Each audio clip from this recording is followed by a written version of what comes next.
सुख का अनुभव करने के लिए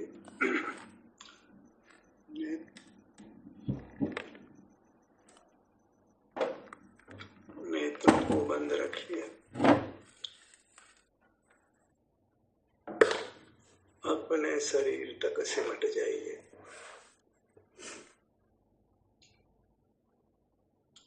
जो भी अनुभूति होती है उसको स्वीकार करिए। कुछ भी अन्य प्रयत्न नहीं करना है, बस शरीर तक सिमट कर रहना है। ये शरीर ही आनंद दाता है, आनंद का स्रोत है, हमें आनंद का अनुभव कराता है। हमारा कर्तव्य बस शरीर तक सिमट जाने का है। इतना आप कर लेते हैं तो आप मुक्ति के पात्र हो जाते हैं। फिर कुछ भी ज्ञान नहीं करना है, कुछ भी विचार नहीं करना है। जो परिणाम होता है शरीर पर सिमट जाने पर, उस परिणाम को हमने स्वीकार कर लेना है।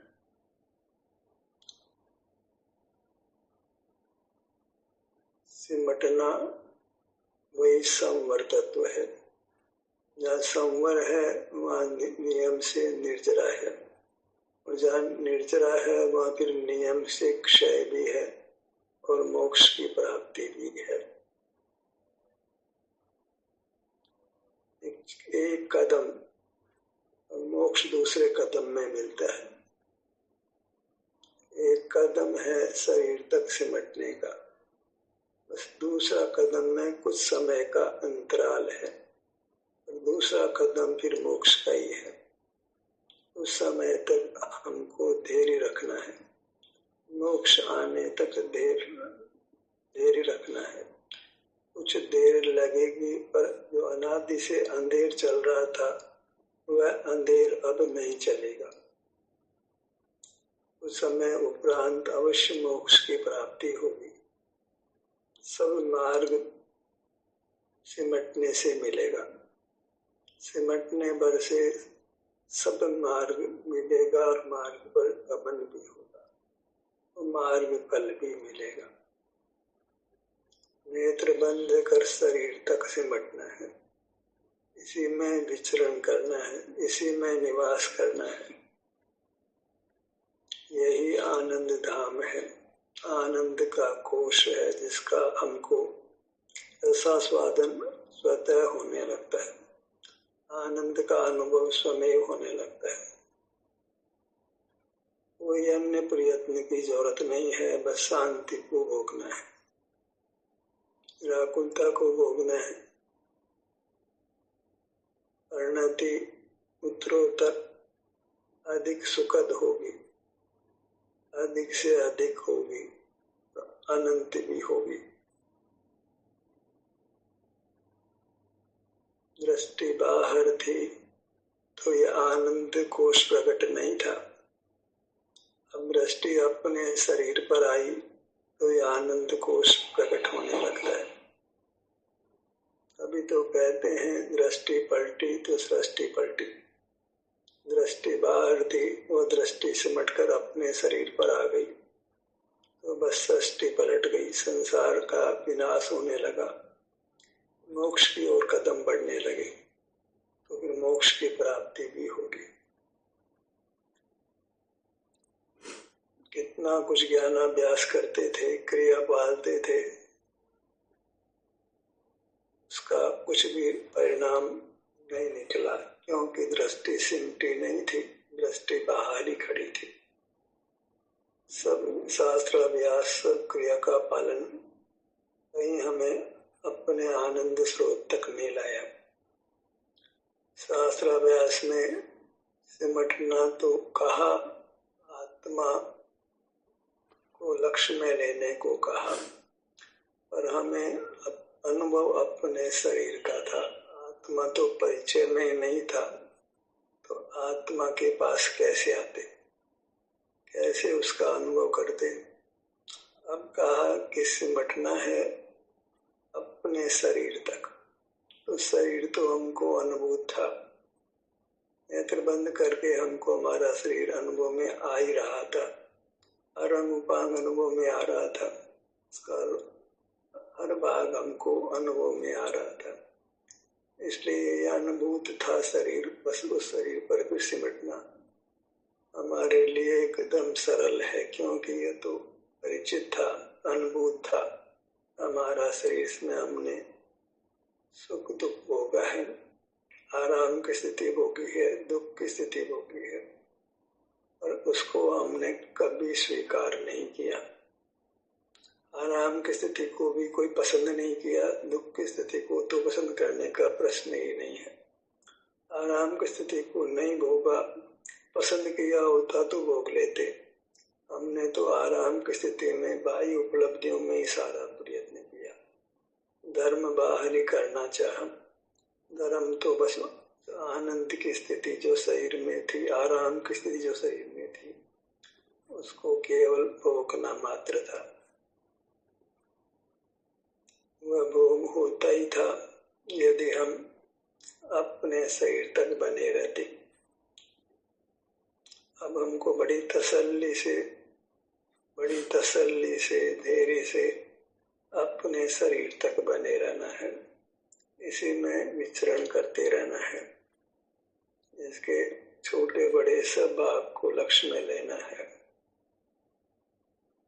छोटे भाग पर आने पर तो स्पष्ट ही सुख दुख की संवेदना अनुभव में आती है। अब यह है कि हमको दुख है उसको भी स्वीकार कर लेना है, क्योंकि इस विकृति में दुख का रूपांतरण होगा, ट्रांसफॉर्मेशन होगा, दुख सुख में बदल जाएगा। ऐसा अनुभव करके देख लीजिए। बस थोड़ा सा धैर्य रखना है, थोड़ा सा स्लो होना है, तो फिर दुख में बदल कर सुख रूप हो जाना है। और सुख है तो उसको भोगने में, दुख को तक सुख के भोगने में दुख कैसा? सुख का भोग नहीं तो हमको इष्ट था, आराम की स्थिति थी, वह हमको सुख रूप लगती ही थी। अब हम अच्छे हैं, वो अच्छा है, वो अच्छी अनुभूति है, उसी का नाम आनंद है, उसी का नाम सुख है। और नहीं भी है तो अब सिमट गए हैं तो उसमें व्यक्त हो जाना है, सुख में प्रकट हो जाना है, क्योंकि शरीर सुख का बना हुआ है, आनंद का स्रोत है, आनंद का उत्पादक है। ऐसा उत्पादक है कि यह थकता ही नहीं है। बस हम सिमट कर रहे हैं तो ये अनंत काल तक आनंद बगैर रुके देता रहेगा। 24/7 सोता नहीं है, सदा आनंद देता ही रहता है। बस हमें इस शरीर तक सिमट कर रहना है, ज्यादा देशना नहीं है। स्वभाव की देशना दीर्घ नहीं होती, बस जो हमारा विस्तार है, जो ध्रुव है, उसके सामने हम रहते हैं, वहां तक सिमट कर रहते हैं तो आनंद का प्रवाह चल पड़ता है। बने रहे तो चलता ही रहता है, रुकता ही नहीं है, नॉन स्टॉप चलता है, चलता ही रहेगा, अनंत काल तक चलता ही रहेगा। बस शरीर तक सिमट कर रहना है, संवर तत्व को खोना नहीं है, कछुए की तरह सिमट कर रहना है। पानी में ऊपर से पत्थर आदि गिराए तो कछुआ सिमट जाता है, मुंह अंदर कर लेता है और भीतर गहरे गहरे चला जाता है। ऐसे कर्म का विपाक हो तो एकदम शरीर तक सिमट जाना है, भीतर गहरे बैठ जाना है। कब गहरे बैठते हैं? जब निरंतर बने रहते हैं, अपने में बने रहते हैं तो वृत्ति गहरे गहरे बैठती है, माने विशेष विशेष आनंद घन होती है, बाहर से रक्षा करती है, आपदा से हमको बचाती है और आनंद देती है, दुख का नाश करती है और सुख प्रदान करती है। ऐसा है उत्तम सिमटना। सिमटना नहीं, बाहर सिमटना नहीं है, बाहर तो फैलना ही होता है। सिमटना माने शरीर तक आ जाना, अपने तक आ जाना। शरीर में अहम बुद्धि स्वभाव से ही होती है, सर्ग से ही होती है, सब जीवों को होती है, बिना किसी अपवाद के। सब जीवों को अपने शरीर में अहम बुद्धि होती है, ये मैं हूँ, ये मेरा शरीर है। ऐसी अनुभूति सब जीवों को होती है, निरपवाद रूप से होती है। बस इसमें वो ग्रहण नहीं करते, इस मैं तक सिमटते नहीं है। इस मैं तक सिमट जाना है। सब जीवों को अपने विस्तार में इदम अहम अस्मि, ये मैं हूँ, ऐसी अनुभूति होती है। कहीं जाते हैं पहचान की जगह, अपने घर में आते हैं तो घर के मेंबर पूछते कौन है, ये मैं हूँ। वह हमारी आवाज से पहचान जाते हैं और मैं का अर्थ मैं जानता हूँ कि सिर से पांव तक ये मैं हूँ। मैं कौन? सामने वाला आवाज से हमारे विस्तार को लक्ष्य में ले लेता है। हम अपने को सदा ही अपने विस्तार से जानते हैं कि सिर से पैर तक ये मैं हूँ। ऐसी अद्भुत अनुभूति हमको होती है। फिर भी इंद्रियां मिल गई और बाहर के पदार्थ जानने लग गए तो मानो ये आनंद स्वयं ही अपने आप को बुला देता है। आनंद स्वरूप जीव स्वयं ही अपने आनंद को खो देता है। इंद्रियों का उपयोग करने मात्र से, इंद्रिय ज्ञान करने मात्र से, मूल पदार्थों को जानने मात्र से, जानना मूर्त का ही होने से सकल ज्ञान इंद्रिय ज्ञान है। फिर समझ होती है, वो भी इंद्रिय ज्ञान पूर्वक होती है, इसलिए वह भी इंद्रिय ज्ञान ही कही जाती है। इंद्रिय ज्ञान पूर्वक होने वाली समझ भी इंद्रिय ज्ञान ही है, इसलिए शुद्ध ज्ञान को भी इंद्रिय ज्ञान संज्ञा है। तो हमारे पास दो ही ज्ञान है, गति ज्ञान, शुद्ध ज्ञान। जानते हैं और समझते हैं, दोनों को ही इंद्रिय ज्ञान संज्ञा। दोनों ही संसार उत्पादक होने से निंद है, दुख उत्पादक होने से निंद है, क्योंकि वे सिमटे नहीं हैं, अपने शरीर तक सिमटे नहीं है, शरीर से बाहर है, शरीर से च्युत है, शरीर से छूटे हुए हैं। शरीर से छूटना ही संसार का हेतु रहा और शरीर से जुड़ने की देशना भी नहीं मिली। खुद को भी समझ नहीं आया, शरीर से जुड़ने की देशना भी नहीं मिली। जहाँ देखो वहीं शरीर मिट्टी का है, अशुचि है।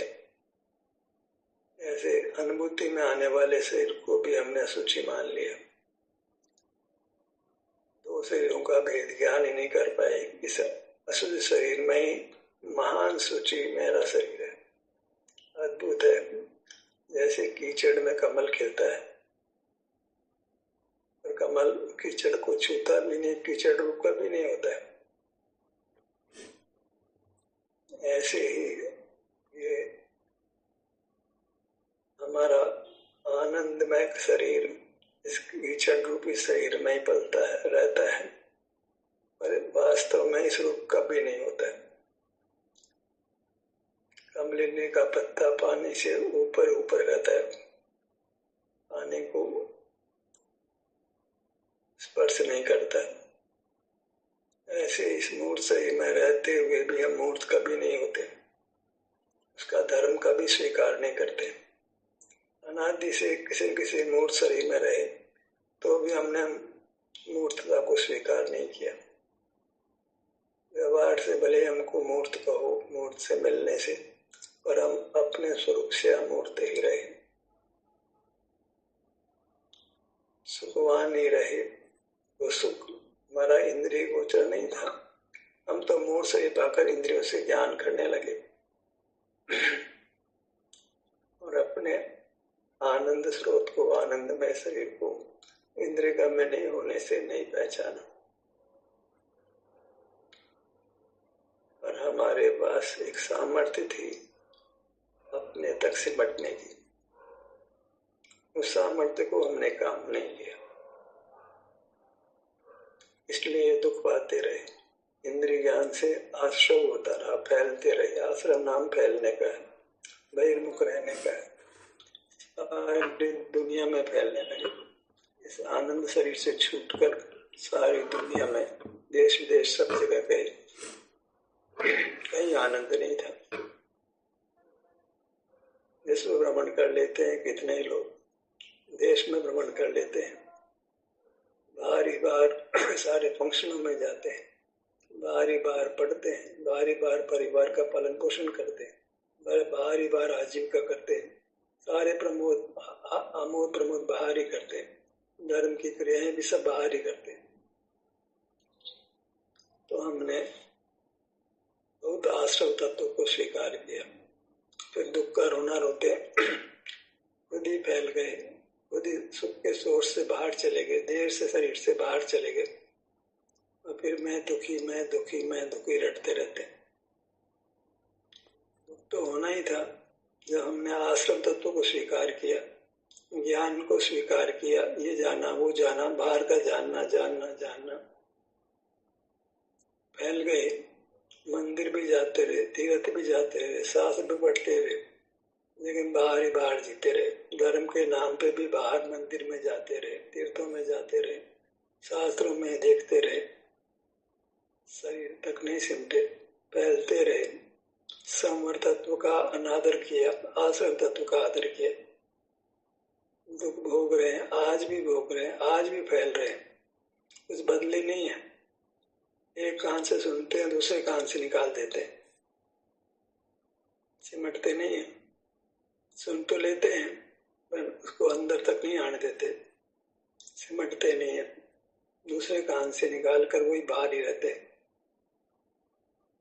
इस शरीर को स्वीकार ही नहीं करते, बाहर ही बाहर जीते हैं, दुनिया को भी देखते हैं, फंक्शनों में शामिल होते हैं, धार्मिक क्रियाकलापों में शामिल होते हैं, पाप कार्यों में शामिल होते हैं, पुण्य कार्यों में शामिल होते हैं, सब आश्रम तत्व है, सब बाहर फैल रहे हैं, फैल रहे हैं, फैल रहे हैं, सिमटते नहीं, संकुचित नहीं होते। कछुए की चाल कछुओं को नहीं समझते, कछुआ जैसे सिमट जाता है ऐसे नहीं सिमटते,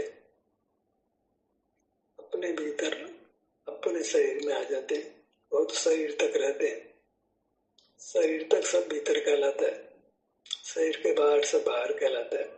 शरीर का नाम ही भीतर है, शरीर जहाँ नहीं है वहाँ बाहर है, शरीर माने भीतर, इसके अलावा सब बाहर। भीतर सुख है माने शरीर में सुख है, तो क्या करना है, सुख शरीर प्रमाण है तो शरीर तक ही सिमटना है। जैसे मिश्री में सर्वांग मिठास है, ऐसे हमारे शरीर में सर्वांग आनंद है, इसी विभाग में आए आनंद ही होगा। शरीर का रूप ही आनंद है,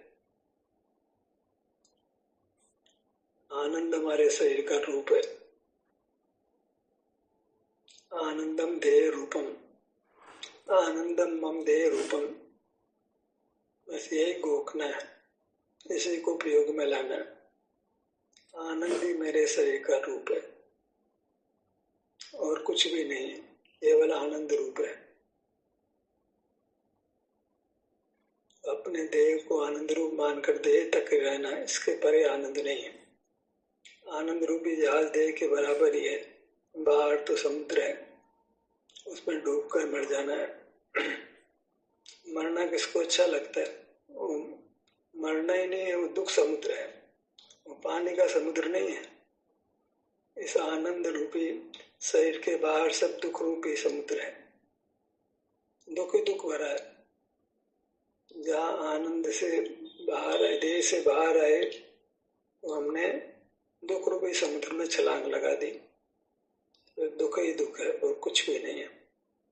कदाचित कुछ अंदर में रहने से स्वास्थ्य लाभ हुआ था तो वो सब कुछ बाहर भी मिल जाता है, वो तो पहले का उपार्जित सुख हम खर्च करते हैं, कब तक खर्च करेंगे, आखिर तो अस्वस्थ होंगे, सब इच्छुक ज्ञान समाप्त हो जाएगा, सब शारीरिक बल भी समाप्त हो जाएगा, इससे सुख भी नहीं मिलेगा, केवल दुख ही दुख रहेगा या मूर्छा न रहेंगे।